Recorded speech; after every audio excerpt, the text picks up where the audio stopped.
Well, the Horsemen are back to their old tricks, again. Depending on your tolerance for cheese and being condescended to, this film is either a welcome return to preposterous fun or an investigation into just how far back you can roll your eyes.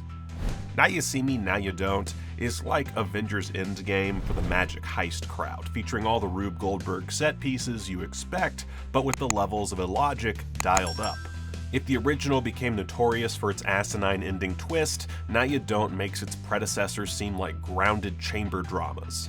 Helmed by Venom's Ruben Fleischer, Now You Don't at least seems more self-aware than previous entries. Rosamund Pike, playing billionaire villain Veronica Vanderburg, even calls out the cornball aesthetic of the Horsemen's magic.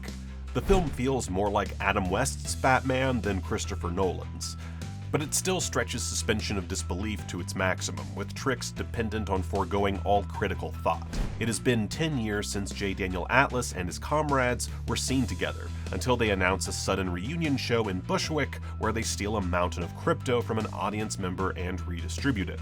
Except it's all smoke and mirrors, an elaborate illusion by 3 Gen Z magicians in waiting, Brainiac Charlie, Shapeshifter Bosco, and Locksmith June, all think that they've gotten away with it, until the real Atlas shows up to recruit them.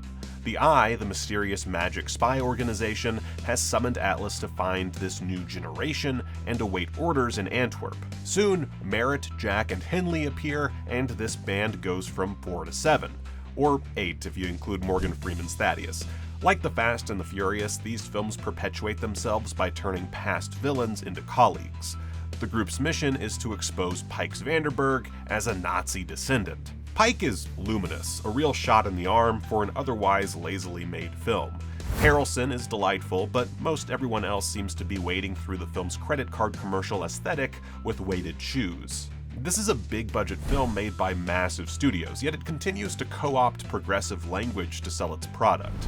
Vanderburg rails against the Horsemen, calling them, quote, entertainers masquerading as anti-capitalists, a solid indictment of both her adversaries and the filmmakers themselves. The film perpetuates a fantastical idea about class warfare, that it can be waged by a handful of gifted people, and all it takes to move society forward is to make powerful people look silly. It's designed to make you pat yourself on the back as you munch your popcorn.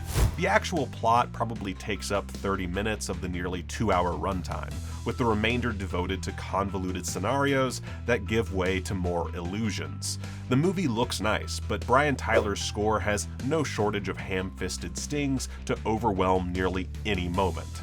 With its sugary optimism, this is a film stuck in the era in which it was made.